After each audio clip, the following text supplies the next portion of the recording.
Addie and I are just driving. We're driving around the farm right now. Say hi. Hi. We are doing some driving. We had some training. Now today was... Hello. Hey, shush. You got to watch where you're going. You can't be running into people. It is Caretaker Appreciation Day today. And we had some pizza and some gifts for our caretakers today. Thanks to everybody that donated to it.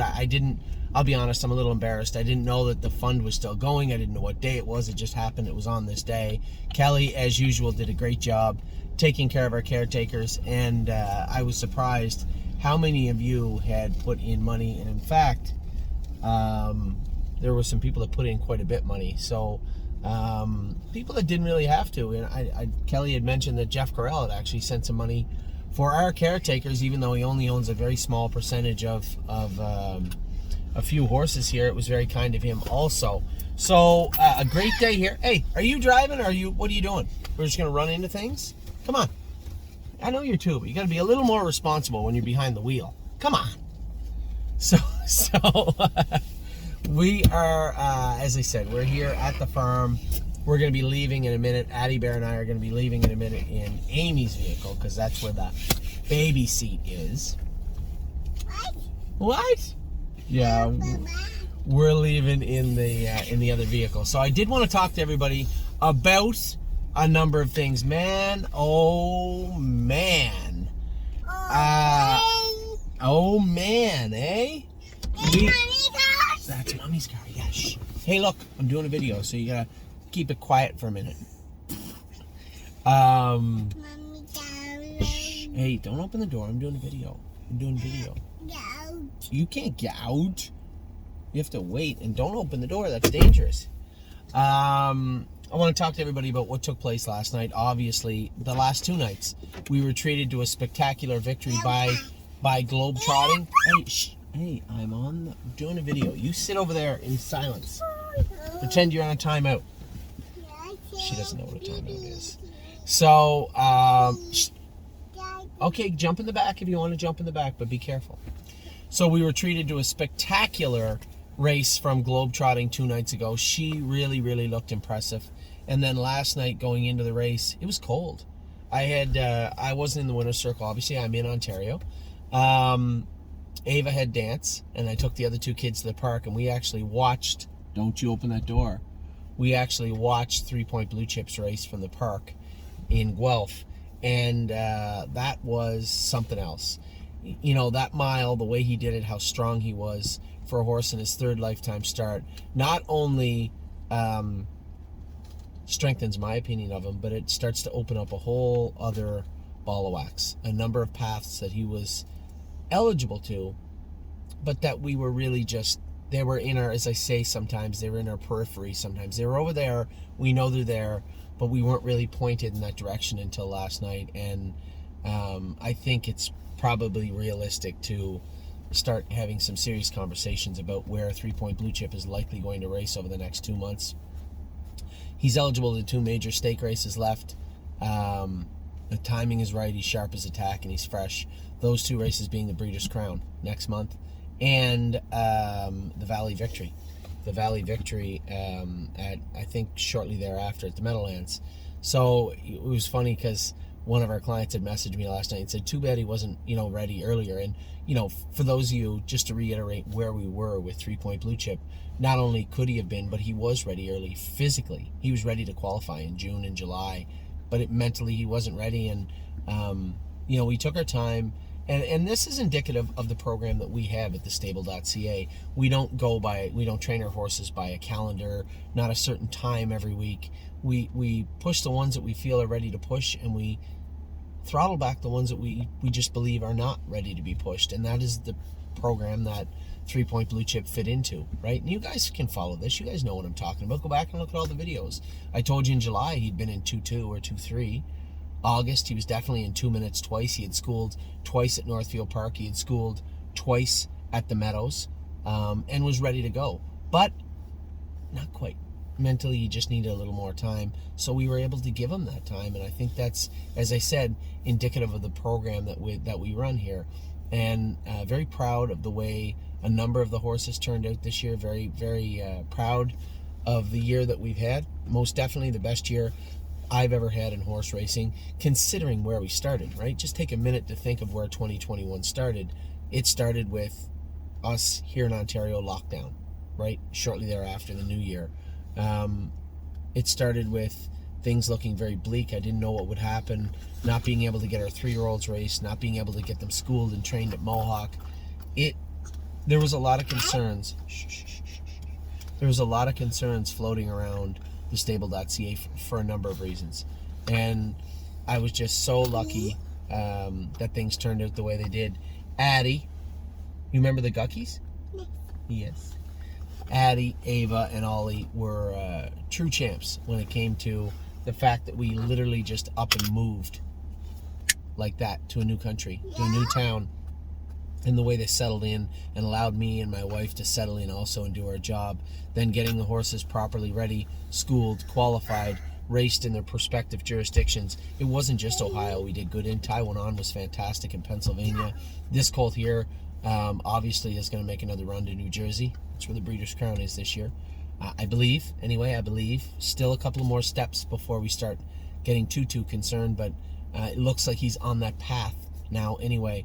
Had some luck in Kentucky with Blue Bayou Dio, and she's going to be racing at Freehold next week. Ontario, Grace has won a gold division this year and has been fairly stout all year in the gold divisions.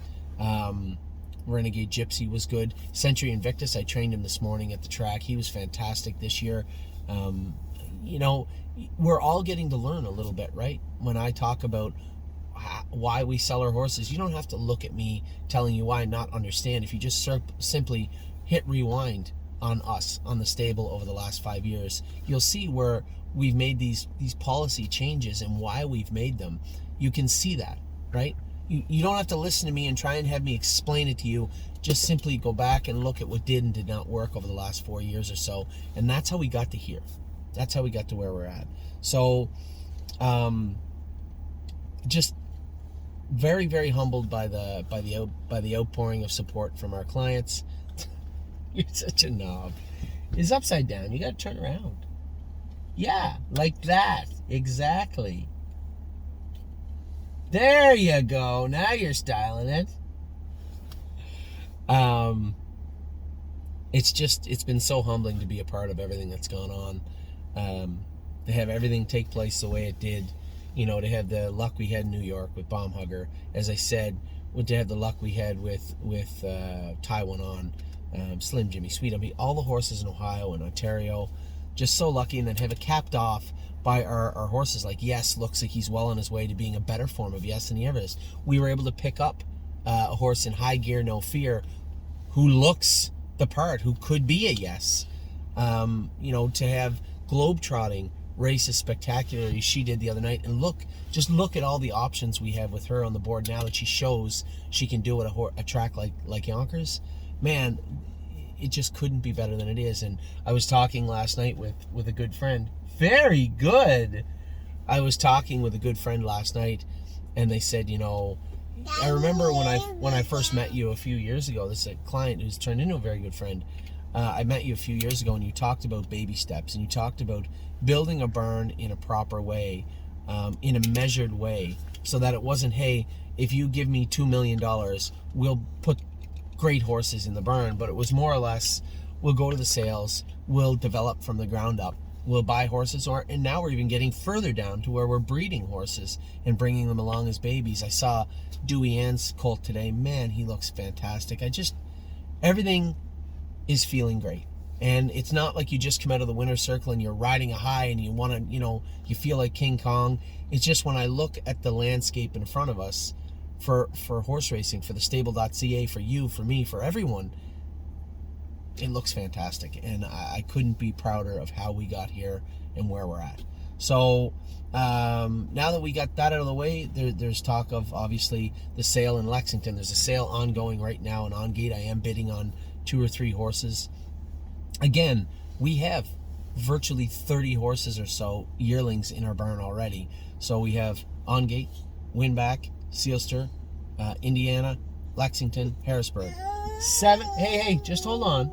7 fairly strong sales that we're going to attend that we're going to look to do some damage in. And we're going to have a lot more yearlings than we had last year. Not the most we've ever had, but when we look at quality, when I hear people messaging me, we have upwards, Addie, just relax, sweetheart. When we have people, upwards of 30 people asking me to get involved in a 6-figure horse. Now, hold a second. I gotta tell them one thing, okay? Okay, so just hold on. Shh. No, I need you to go, shh, just for a minute. I need everybody to pay attention to what I'm about to tell you, okay? This is very, very, very important. Yes, we've had luck with 3-Point Blue Chip, and he was the only horse we ever paid a lot of money for.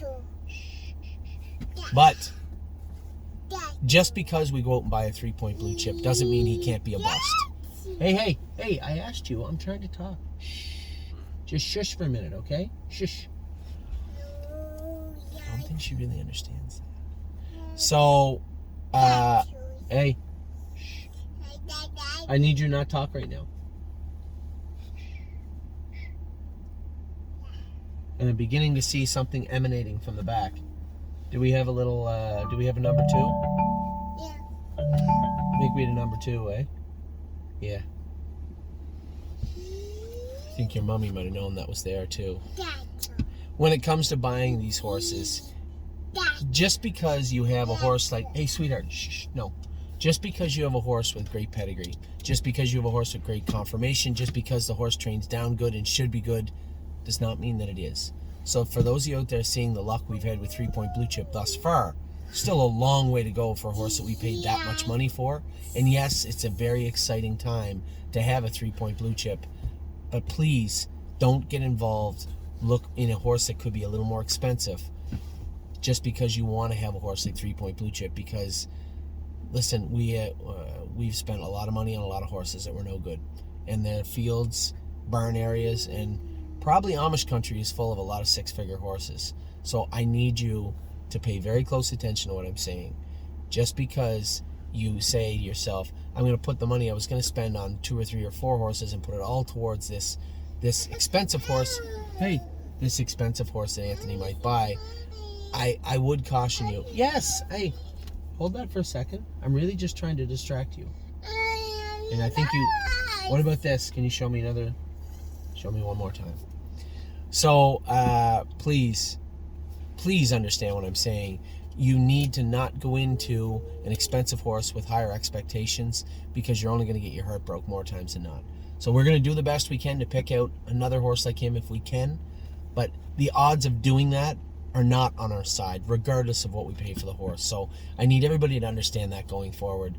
We have had a great year. We're going to continue to have a great year. I told you we were going to continue to build and build and build from both ends. We have horses we bred, and hopefully we'll have luck with. Likely we won't. People have bred horses and have gone bankrupt doing so. I'd rather stay away from that portion of the financial loss of the industry, but it's going to be fun for a little while anyway. We're breeding horses. We have lots of yearlings we're going to buy this year. We have horses we're selling. For those of you out there upset we're selling them, I apologize, but I have... Shh, show me the saddle. Show me them a few more times, because you stay quiet when you're playing with them. I've explained why we are moving these sophomores out, and we're going to try and replace them with horses like Donato Patriot K, who has 30,000 made and 2 wins, rather than the horse that has 7 wins and 60,000 made. You'll understand as we go along what the difference is, and it's a wide berth. And we're going to try and continue to buy horses like High Gear No Fear, who's a legit nice horse. He's in our barn now. He's racing in the Open again on Wednesday, I believe, at the Meadows. So we should have a lot of fun with these horses, and I'll continue to try and build from both ends. Build from the bottom, build from the top, and then strengthen the middle if we can. Vertical ownership, I guess. I don't know what the hell you call it.